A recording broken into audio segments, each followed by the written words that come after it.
The Boycott of the Bulygin Duma, and Insurrection. An essay by Vladimir Lenin that was first published on August 16, 1905.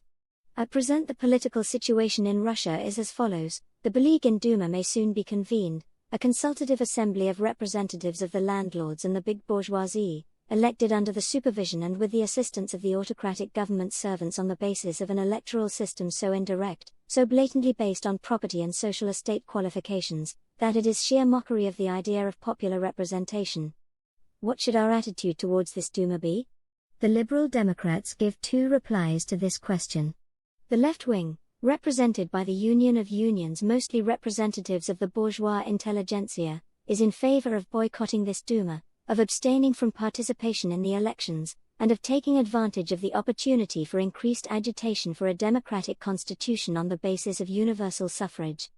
The right wing, as represented by the Zemstvo and Municipal Congress of July, or, to be more correct, by a certain section of that Congress, is opposed to a boycott and favors participation in the elections and getting as many of its candidates as possible elected to the Duma. True, the Congress has not yet passed any resolution on this question and has postponed the matter until the next Congress, which is to be convened by telegraph following promulgation of the Bulygin Constitution. However, the opinion of liberal democracy's right wing has already taken shape.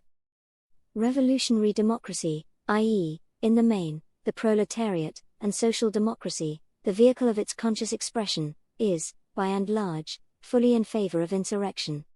This difference in tactics has been correctly appraised by Overboschtanie, organ of the liberal monarchist bourgeoisie. Its latest issue, number 74, on the one hand roundly condemns open advocacy of insurrection as insane and criminal, on the other hand it criticizes the idea of a boycott as fruitless for practical purposes and expresses the conviction that not only the Zemstvo section of the constitutional democratic, monarchist, party but the Union of Unions, too, will pass their state examination, i.e., abandon the idea of a boycott. The question arises, what attitude should the party of the class-conscious proletariat take towards the idea of a boycott, and what tactical slogan should it bring into the foreground for the masses of the people? For a reply to this question we must first of all call to mind the essence and radical significance of the Bulygin Constitution. It is, in fact, Tsarism's deal with the landlords and big bourgeoisie, who, in return for innocent, pseudo-constitutional sops that are quite innocuous to the autocracy, are to be gradually drawn away from the revolutions, i.e., from the fighting people, and reconciled with the autocracy.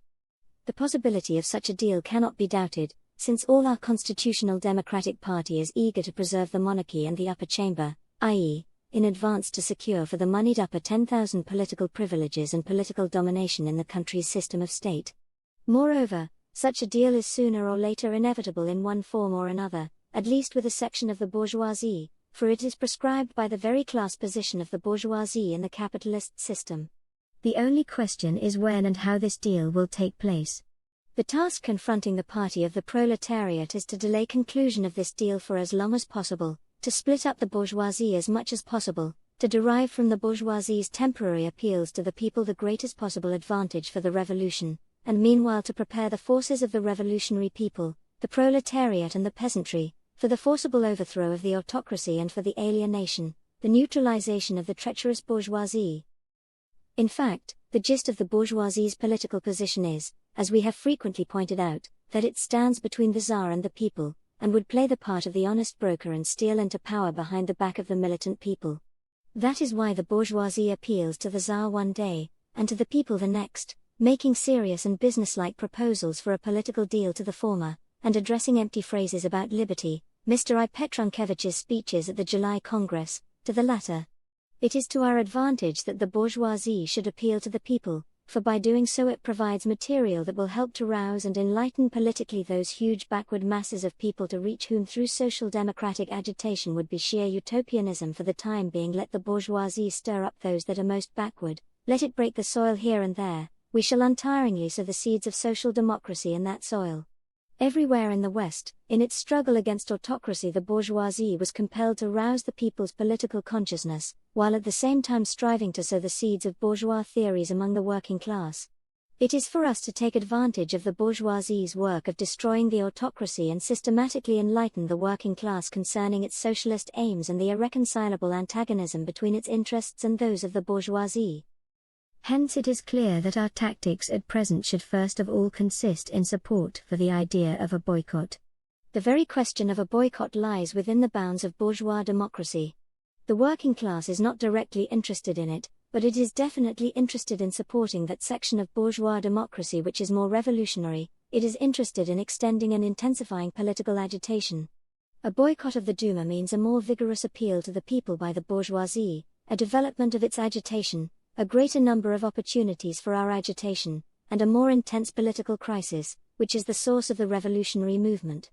The participation of the liberal bourgeoisie in the Duma means a slackening in its agitation at the present time, it's appealing more to the Tsar than to the people, and the approach of a counter-revolutionary deal between the Tsar and the bourgeoisie. Even if it is not prevented from meeting, the Bulygin Duma must of necessity give rise to political conflicts that the proletariat should not fail to take advantage of, but that is a matter for the future.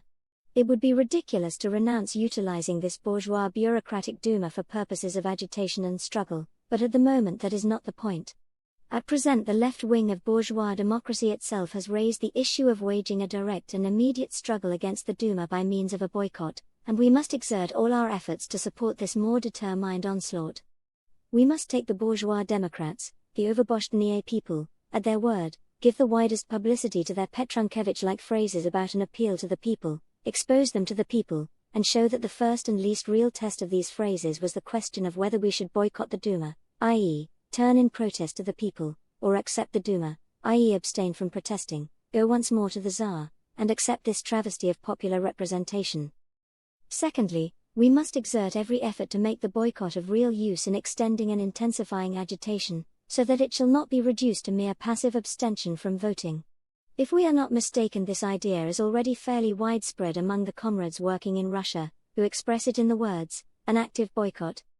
As distinct from passive abstention, an active boycott should imply increasing agitation tenfold, organizing meetings everywhere, taking advantage of election meetings, even if we have to force our way into them, holding demonstrations, political strikes, and so on and so forth.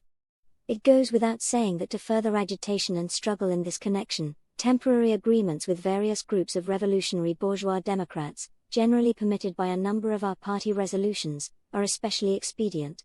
But here we must, on the one hand, steadfastly preserve the class individuality of the party of the proletariat, and must not for a single moment abandon our social democratic criticism of our bourgeois allies. On the other hand, we should be failing in our duty as the party of the advanced class if in our agitation we fail to produce an advanced revolutionary slogan and at the present stage of the democratic revolution.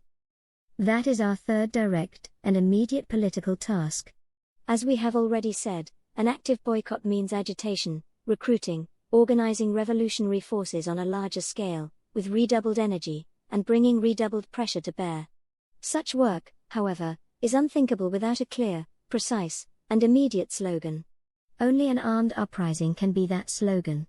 The government's convocation of a crudely faked popular representative body provides excellent opportunities for agitation for a truly popular representative body, for making the broadest masses of the people understand that at present, after the Tsar's frauds and his mockery of the people, only a provisional revolutionary government can convene a truly representative body, and that to establish such a government the victory of an insurrection and the actual overthrow of Tsarist rule are necessary.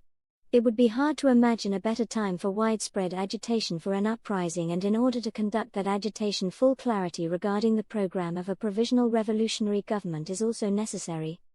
This program should consist of the 6 points which we have indicated previously. See Proletary, number 7, the Revolutionary Army and the Revolutionary Government. 1.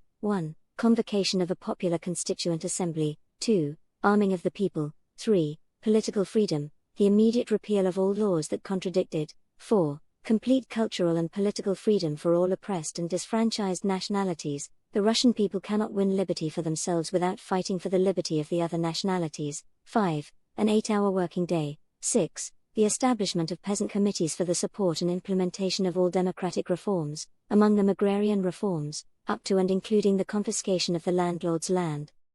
To sum up, the most energetic support for the idea of a boycott, exposure of the right wing of bourgeois democracy, which rejects the boycott, as traitors, making the boycott an active one, i.e., building up a most widespread agitation, advocating an insurrection and calling for the immediate organization of combat squads and contingents of a revolutionary army for the overthrow of the autocracy and the establishment of a provisional revolutionary government, spreading and popularizing the fundamental and absolutely obligatory program of this provisional revolutionary government, a program which is to serve as the banner of the uprising and as a model for all future repetitions of the Odessa events.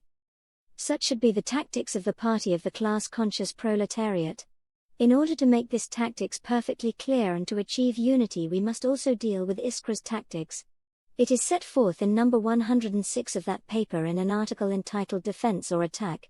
We shall not take up the minor and partial differences, which will dissolve at the first attempts to take action. We shall deal only with the fundamental difference. While quite correctly condemning a passive boycott, the Iskra contraposes to it the idea of the immediate organization of revolutionary self-government bodies, as a possible prologue to an uprising. In Iskra's opinion, we must seize the right to carry on agitation in the election campaign by establishing workers' agitation committees. These committees must set themselves the aim of organizing popular elections of revolutionary deputies by going outside the legal limits which will be established by ministerial bills. We must cover the country with a network of revolutionary self-government bodies. Such a slogan is absolutely useless. Viewed in the light of the political tasks in general, it is a jumble, while in the light of the immediate political situation it brings grist to the mill of the overboschtanie trend. The organization of revolutionary self-government, the election of their own deputies by the people, is not the prologue to an uprising, but its epilogue. To attempt to bring about this organization now, before an uprising and apart from an uprising, means setting oneself absurd aims and causing confusion in the minds of the revolutionary proletariat. It is first of all necessary to win the victory in an uprising, if only in a single city, and to establish a provisional revolutionary government, so that the latter, as the organ of the uprising and the recognized leader of the revolutionary people, should be able to get down to the organization of revolutionary self-government. To obscure the slogan of insurrection or relegate it into the background by proposing a slogan demanding the organization of a revolutionary self-government is something like giving advice that the fly should first be caught and then stuck on the fly paper. If during the celebrated Odessa events our Odessa comrades had been advised to organize not a revolutionary army, but the election of deputies by the people of Odessa as a prologue to an uprising, those comrades would undoubtedly have laughed such advice to scorn.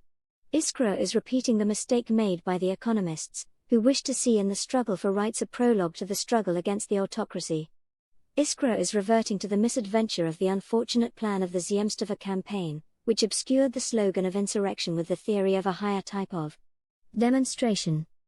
This is not the place to dwell on the origin of Iskra's tactical blunder. We shall refer the interested reader to N. Lenin's pamphlet, Two Tactics of Social Democracy in the Democratic Revolution. It is more important here to point out how the slogan of the new Iskra lapses into that of overboschtanie. In actual practice, attempts to organize popular elections of deputies before the uprising is victorious would only play into the hands of the overboschtanie people, with the result that the Social Democrats would be trailing behind them.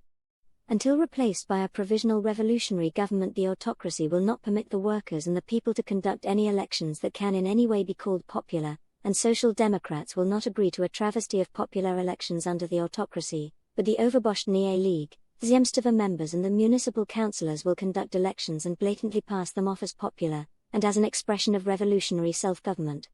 The line now taken by the liberal monarchist bourgeoisie consists in trying to avert an uprising, compel the autocracy to recognize the Zemstva elections as popular elections without the people's victory over Zarazm.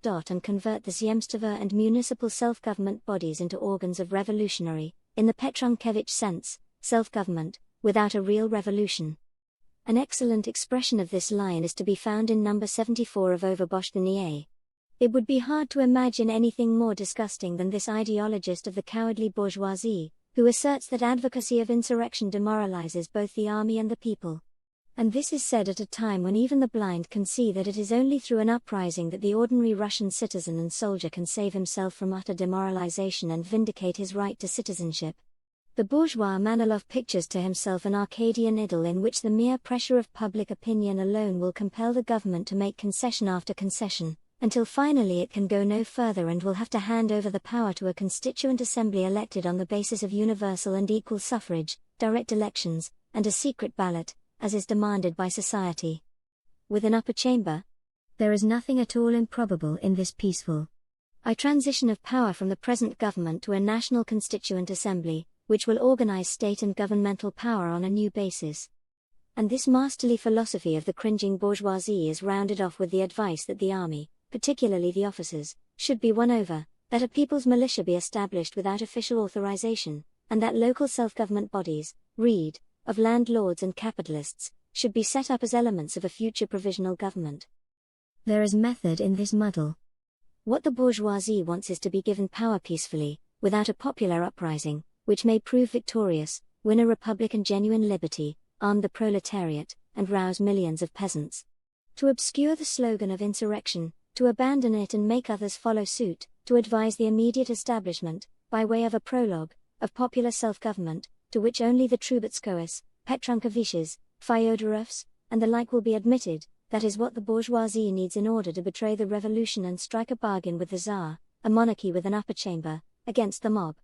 Liberal Manilovism, therefore, voices the innermost thoughts of the money bags, their most profound interests. Iskra's social democratic Manilovism expressed merely the thoughtlessness of a section of the Social Democrats, their departure from the proletariat's only revolutionary tactics, viz., ruthless exposure of the bourgeois opportunist illusions that peaceful concessions from Tsarism are possible, that popular self-government can be instituted without the autocracy being overthrown, and that election of deputies by the people is possible as a prologue to an uprising. No, we must clearly and resolutely show the necessity of an insurrection in the present state of affairs. We must issue a direct call for an uprising, without, of course, fixing the date beforehand, and call for the immediate organization of a revolutionary army. Only the boldest and most widespread organization of such an army can be the prologue to an uprising. Only an uprising can actually guarantee the victory of the revolution. Of course, those who know the local conditions will always caution against attempts at a premature uprising. The real organization of real people's self-government can take place only as the epilogue of a victorious uprising.